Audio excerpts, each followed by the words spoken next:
이제 드디어 이제 2배사 근연기, 2배사 근연기 종합소득 세목에 대한 과세 방법 그리고 열거된 내용들을 전부 정리를 했고요. 다음 이제 2절로 넘어가서 이번 시간에는 122페이지에 그러면 그 6가지의 그 소득 금액을 다 우리 계산했잖아요. 그 소득 금액을 전부 합한 것을 우리가 종합소득 금액이라고 해요. 이자 소득 금액, 배당 소득 금액, 사업 소득 금액, 연금 소득 금액, 또 근로소득 금액, 그리고 기타 소득 금액. 그 6가지를 다 더한 것이 종합소득 금액입니다. 만약에 6가지 중에서 2가지만 있었다. 그 2가지만 더하는 거죠. 또 3가지가 있었다. 그러면 3가지를 더하는 것을 종합소득 금액이라고 합니다. 그래서 이제 종합소득 금액까지는 여러분이 계산을 다 하는 방법을 지금까지 배우신 거예요. 2배사 근연기로 나누어 가지고. 그렇죠?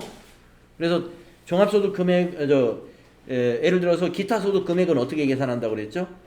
기타 소득 총 수입액에서 빼기 필요경비를 빼준다 그랬습니다. 필요경비는 90%짜리도 있고 80%짜리도 있고 60%짜리도 있었어요. 또 실제 필요경비만 인정되는 것도 있었어요. 그런 식으로 필요경비를 제외한 소득 금액 6가지를 다 더하면 종합소득 금액이 됩니다. 그러니까 결국에 지금까지 여기까지 계산하신 거예요. 우리가 종합소득 금액을 계산한 겁니다. 그러면 이제 나머지 배워야 될 게 뭐냐? 요 밑에 있는 거 배우자. 밑에 있는 거. 우리가 이제 소득세는 인적 사항을 고려해서 과세한다고 그랬잖아요. 지금까지는 우리가 인적 사항 고려한 적이 없죠. 여기서 이제 고려를 합니다. 그래서 인적공제 또는 특별소득공제, 기타 소득공제에 대해서 공부를 하겠는데요. 이 종합소득공제에서 핵심적인 것은 바로 인적공제상. 금액도 제일 크고요. 그래서 종합소득공제에서 인적공제 중심으로 잘 공부해 주시고, 그래서 종합소득공제를 하면은 그걸 이제 과세표준이라고 그래요. 과세표준. 그러면 그 과세표준에다가 기본세율을 곱할 거예요. 기본세율은 8단계로 되어 있습니다. 저 뒤에 이제 나오고요. 그래서 그 기본세율을 적용해서 세액을 산출하는데 그 세액이 산출세액입니다. 산출세. 그래서 산출한 세액에서 감면에 해당되는 거 있으면 세액 감면을 적용하고, 그리고 세액 공제를 또 하죠. 세액 공제. 세액 공제는 우리가 다양한 세액 공제들이 있어요. 뭐 자녀가 있으면 자녀 세액 공제도 적용을 받을 수가 있고, 그런데 여기서 이제 중요한 것은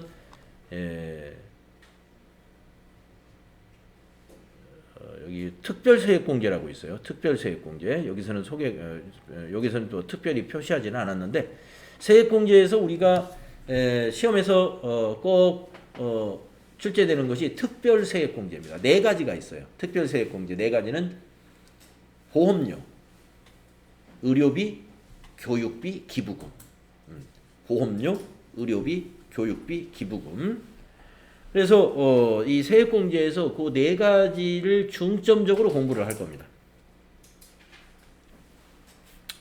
그런 다음에 이 공제된 세액을 빼게 되면은 결정세액이 나오죠. 결정세액.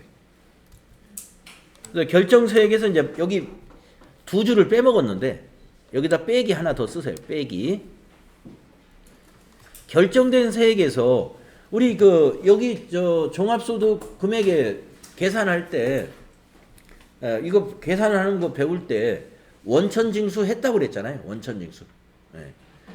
원천징수를 했기 때문에 뭐가 있을까요? 기납부세액이 존재하잖아요. 그래서 여기 빼기 하고 여기다가 기납부세.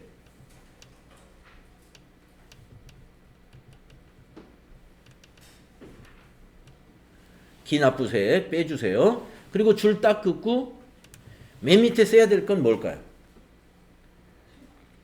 결정세액에서 기납부한 세액을 빼면 무슨 세액이 나올까요? 예, 납부세액. 예, 맨 마지막이 납부세액.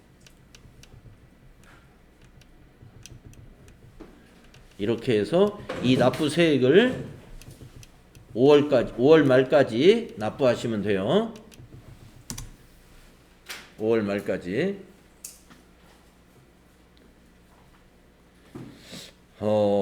작년인가 재작년인가 우리가 지금 코로나 팬데믹 그런 기간에는 5월 달에 납부를 유예시켜 줬어요.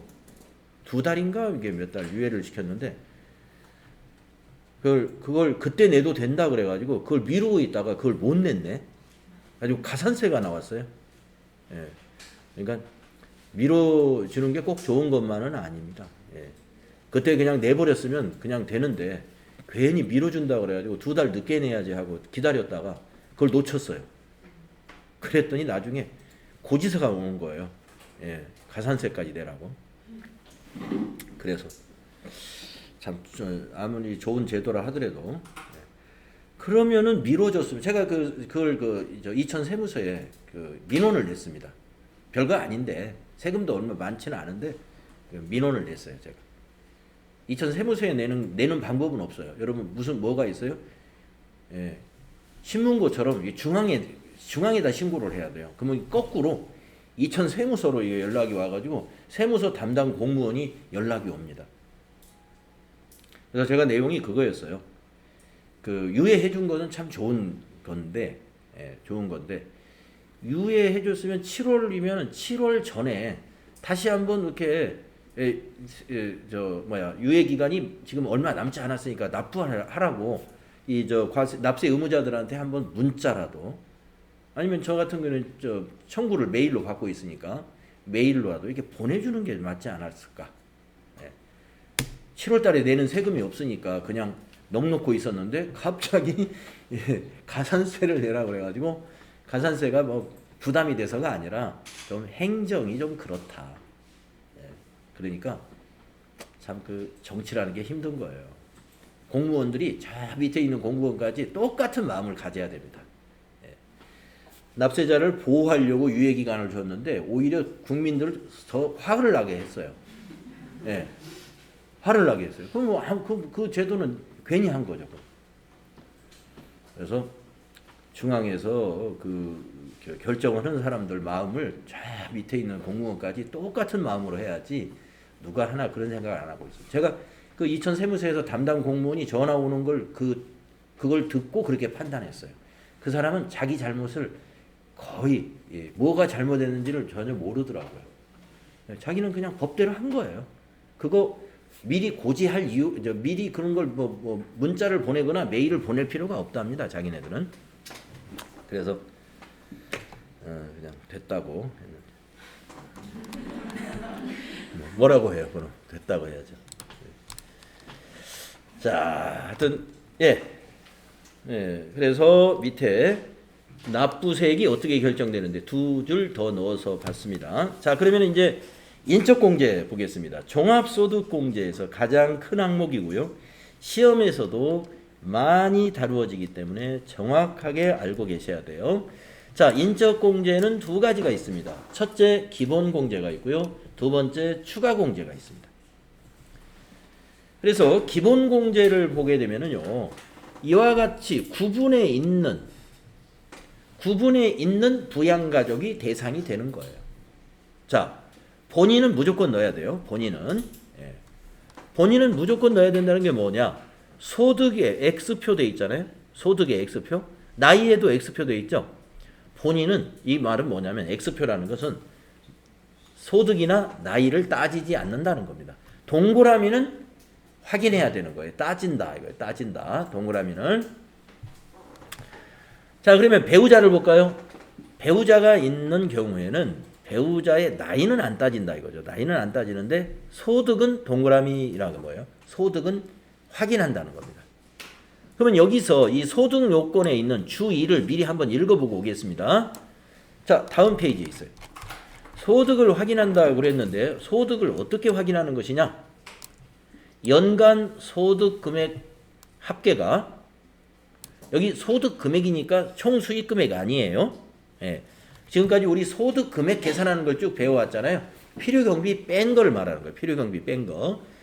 연간 소득 금액 합계액이 100만 원 이하여야 한다. 100만 원 이하여야 한다. 그런데 그 괄호 속에 있는 게 또 중요해요. 괄호 속에 있는 것은 근로소득만 있는 자는 총급여액으로 판단해요. 소득 금액으로 판단 안 하고 근로소득만 있는 자는 총급여로 판단한다. 얼마까지? 500만 원까지. 그러면 한번 근로소득 금액으로 환산이라고 할까요? 예, 계산을 한번 해볼까요? 총 급여가 500만 원인 사람은 필요 경비가 얼마냐면 근로소득 공제를 70% 적용하거든요. 예, 필요 경비가 70%예요.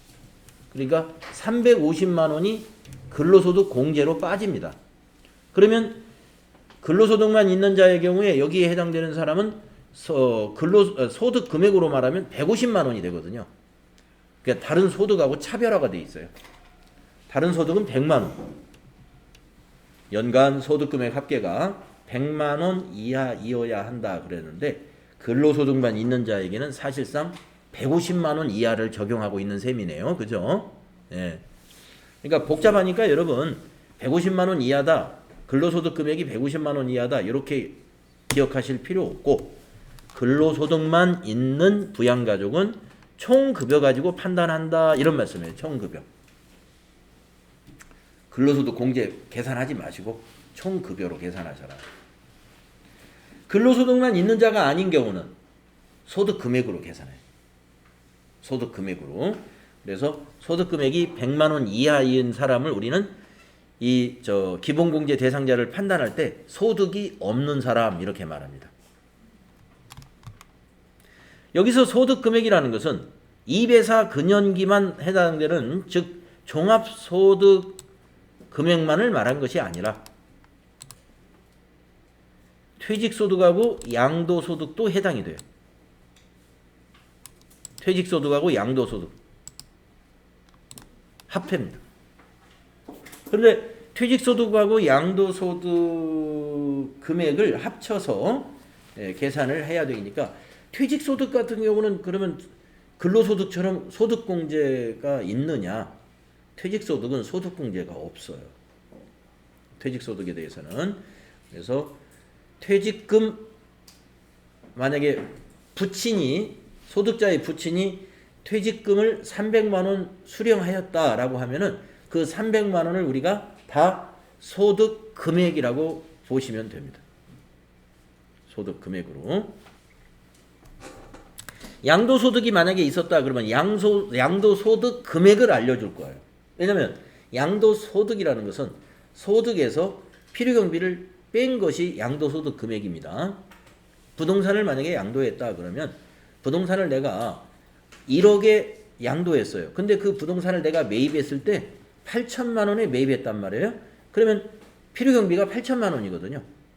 그래서 2천만 원이 거기서 양도소득 금액이 되는 거니까 만약에 시험 문제에서 양도소득에 만약에 데이터를 준다 그러면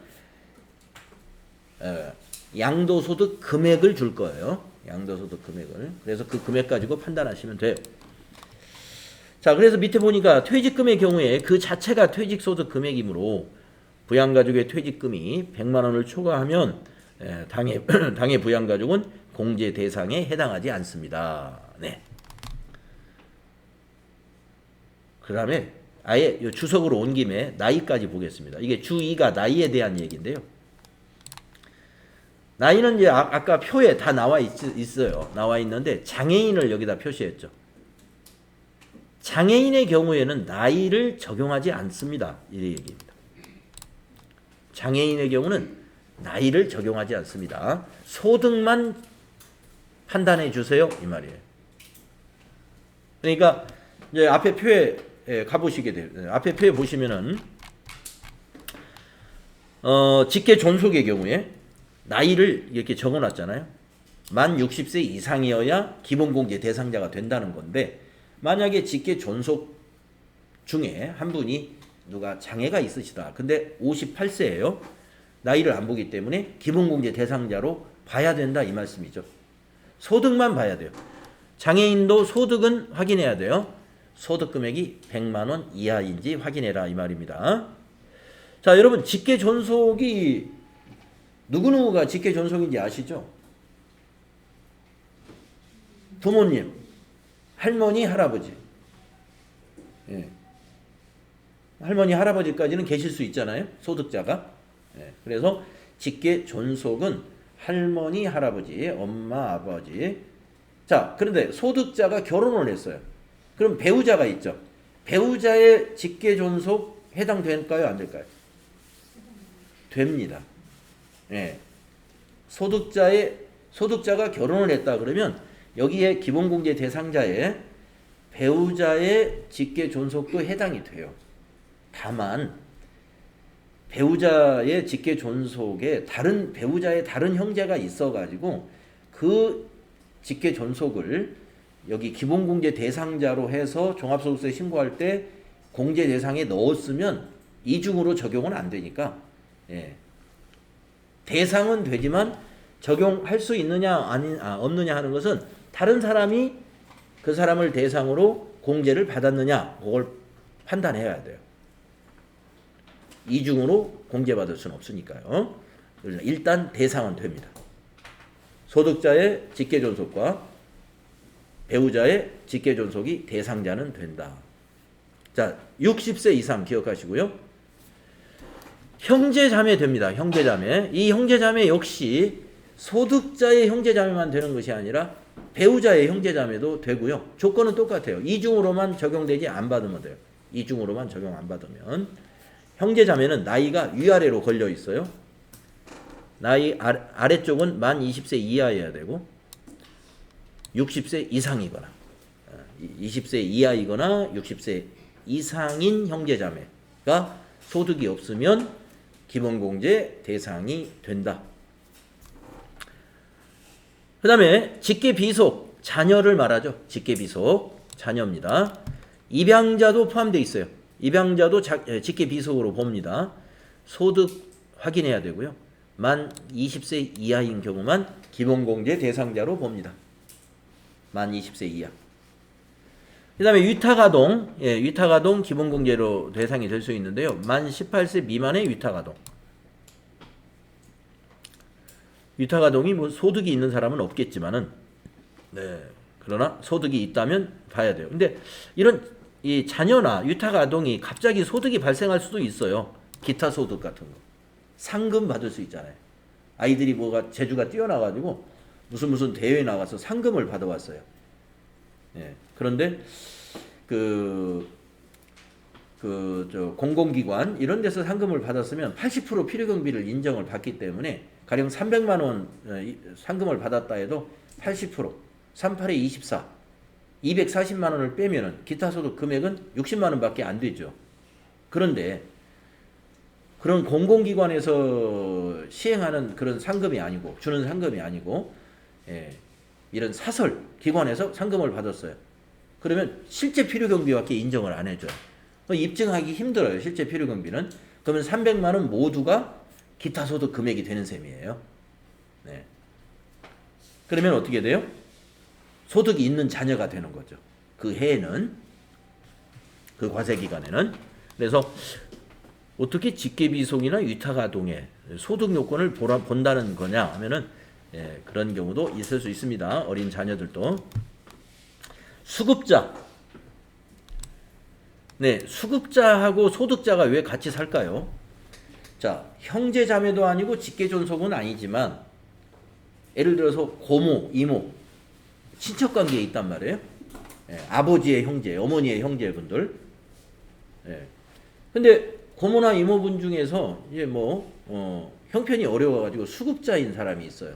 근데 아무도 누가 보살필 사람이 없어. 그럼 우리 집에서 우리 어머니나 우리 아버지하고 같이 생활하게 할 수 있는 경우 있죠.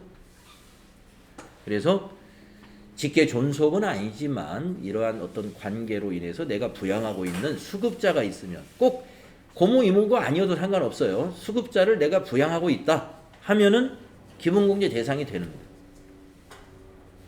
수급자의 경우는 나이를 따지지 않아요. 나이 따지지 않고 소득이 없으면 다 기본공제 대상이 된다. 중요한 건 자기가 부양했다는 것을 부양하고 있다는 것이 증명이 돼야 되죠. 그렇죠?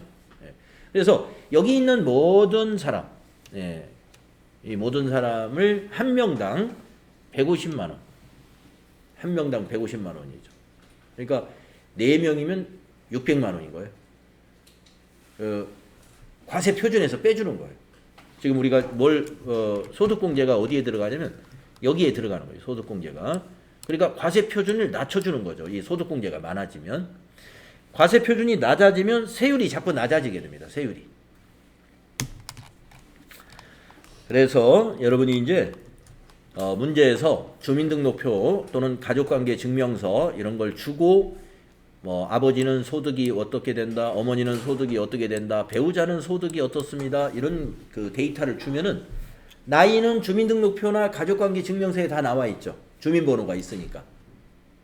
그러면 여러분이 나이 계산하는 방법을 어떻게 하시냐면은 예를 들어서 나이 확인해야 되는 분이 만약에 직계 존속이 있단 말이에요. 그러면 그분이 1960년생이다. 주민번호 보니까 60으로 시작이 됐어요. 그러면 여러분은 계산기를 딱 잡고 만 나이 계산하는 거니까 계산기를 딱 잡고 올해가 2022년도잖아요. 2022 빼기 1960 하면 돼요. 62세다. 만 62세. 그러면은 기본공제 대상자가 된다. 이렇게 판단하시면 됩니다. 그 주민번호 앞자리의 연도를 2022년도에서 그냥 빼면 나이 계산이 되는 거예요. 나이는 그렇게 계산을 하시면 되고, 그 다음에 소득 요건은 이 설명으로 다 써줘요. 이 사람이 이런 사람이다. 소득이 있다 없다를 적어주기 때문에 그거 가지고 판단하시면 됩니다. 그리고 이제 실무를 할 때는 이 더존 프로그램에서는 주민번호를 입력하면 나이 체크는 자동이에요. 주민번호 입력하면 나이 체크가 자동으로 돼요. 자, 그거는 이제 나중에 실습할 때 알면 되시겠고. 자, 기본 공제 한 명당 150만 원이에요. 그 다음에 이제 추가 공제를 보겠습니다. 추가 공제는 일단 기본 공제가 되어야 추가 공제가 적용이 돼요. 기본 공제 대상이 아니면 추가 공제도 대상이 아닙니다. 기본 공제자 중에서 추가 공제가 있을 수 있다. 자, 그러면 추가 공제는 어떻게 되느냐? 기본 공제자 중에서 70세 이상인 기본 공제자가 있으면 100만 원을 추가해 주는 거예요. 소득 공제를. 그 다음에 기본 공제자 중에서 장애인이 있으면 한 명당 200만 원을 추가해 주는 거예요.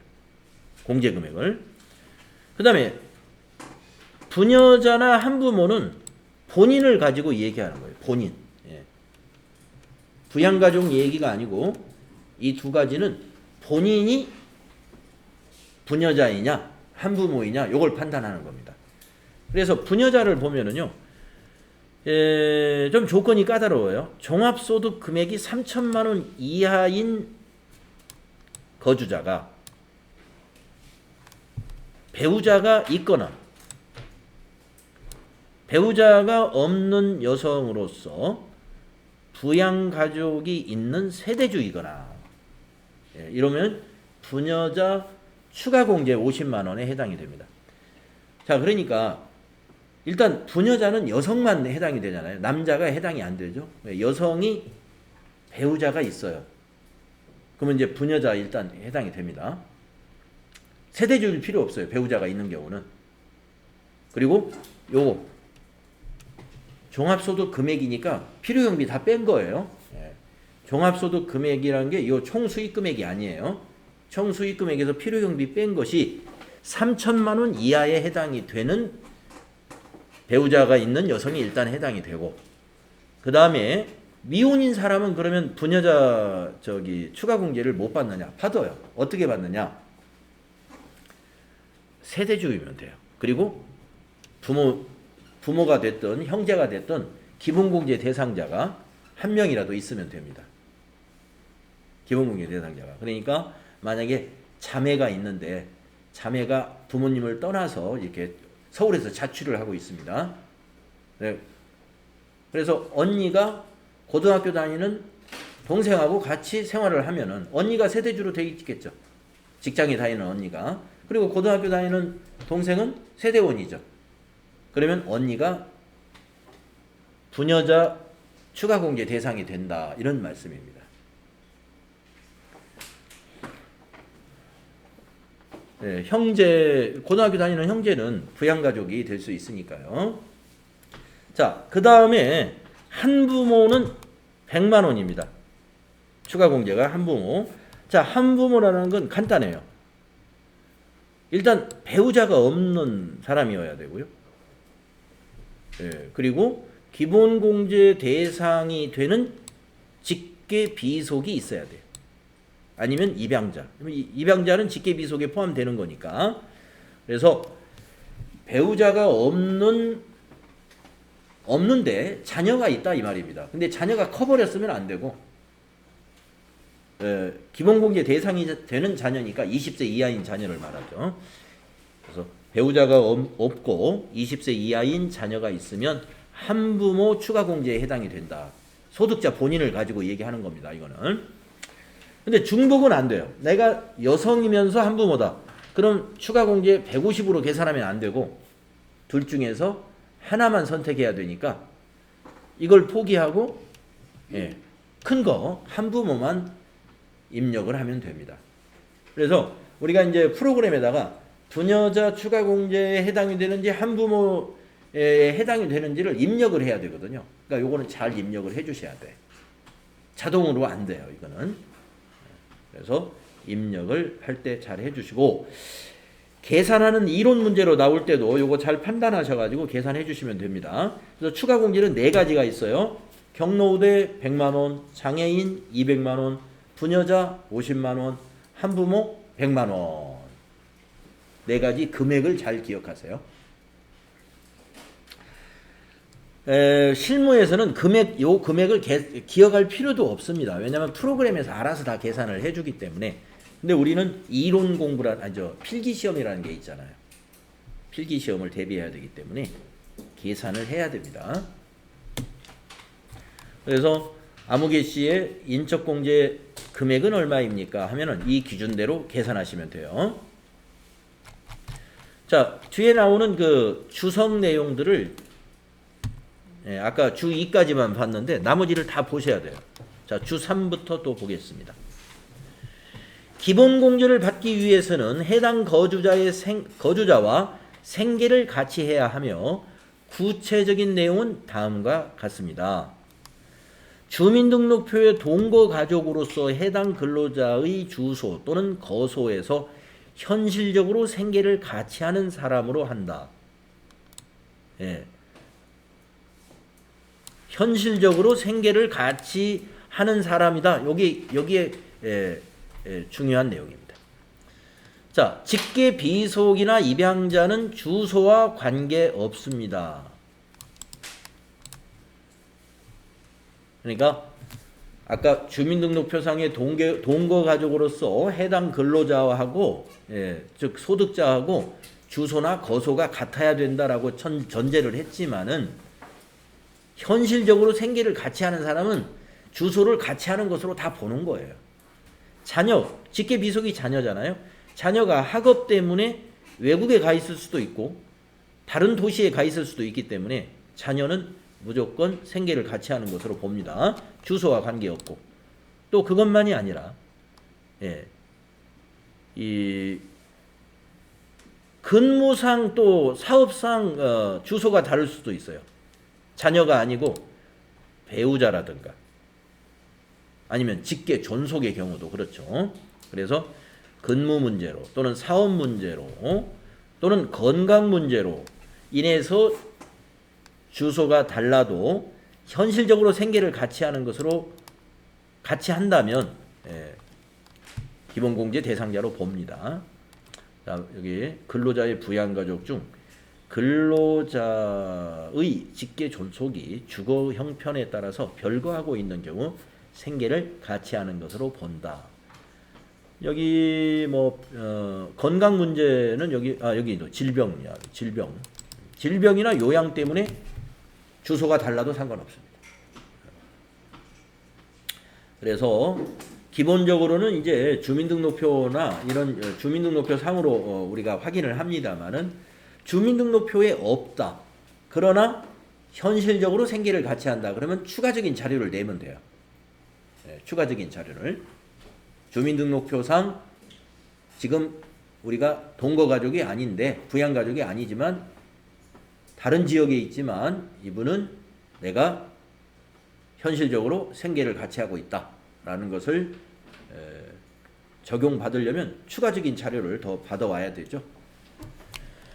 다음에 며느리와 사위를 보겠습니다. 며느리나 사위는 기본공제 대상에 해당되지 않습니다. 며느리나 사위는 기본공제 대상자가 아니에요. 즉 직계 비속이 아니죠. 그런데 예외가 있어요. 예외가 있는데 그 뒤의 내용입니다. 기본공제 대상이 되는 직계비속과 그 직계비속의 배우자가 모두 장애인이면 그때는 모두 기본공제 대상자가 됩니다. 그래서 자기 자녀도 장애인이고 자기 자녀의 배우자도 장애인이다. 그럴 때는 내 자녀가 기본공제 대상자라면은 내 자녀의 배우자까지도 기본공제 대상자로 본다. 이 뜻이 되겠습니다. 그러니까 원칙적으로는 며느리나 사위는 기본공제 대상자가 아닌데 장애인인 경우는 이걸 따져봐야 돼요. 내 자녀도 기본공제 대상자다. 장애인이면서. 그러면 둘 다 해당이 된다. 이 말씀입니다. 그 다음에 5번에 보시면은 아동복지법에 따라서 가정에 위탁을 받아 양육하는 우리 위탁아동이 있는데 이거는 다 해당되는 것이 아니라 해당 과세기간에 6개월 이상 직접 양육한 경우에만 적용을 해줍니다. 6개월 이상. 그러면은 이번 과세기간에서는 3개월이고 지난 과세기간부터 시작해서 6개월은 된다. 그건 돼요. 지난 과세기간에 적용을 못 받았을 테니까. 그때도 6개월이 안 돼서 적용 못 받았죠? 근데 이제 이번 과세기간에 는 또 3개월밖에 안 돼요. 두 개 합치면 6개월이 되죠. 그게 이 말이에요. 다만 직전 과세기간에 소득공제를 받지 아니한 경우에는 해당 위탁아동에 대한 직전 과세기간의 기간을 포함해서 계산한다. 그게 이 말입니다. 자, 6개월 기억해 주시고. 그 다음에 장애인의 범위가 3가지가 있습니다. 소득세법상 장애인은 3가지가 있는데 첫째가 장애인 복지법에 의한 장애인이 있고요. 두 번째가 국가 유공자 등 예우에 관한 법률에 따른 장애인이 있고요. 세 번째가 항시 치료를 요구하는 중증 장애인이 있어요. 여기 상이와 유사한 사람으로 이거 다 국가 유공자로 보시면 됩니다. 상이자. 자, 그래서 이제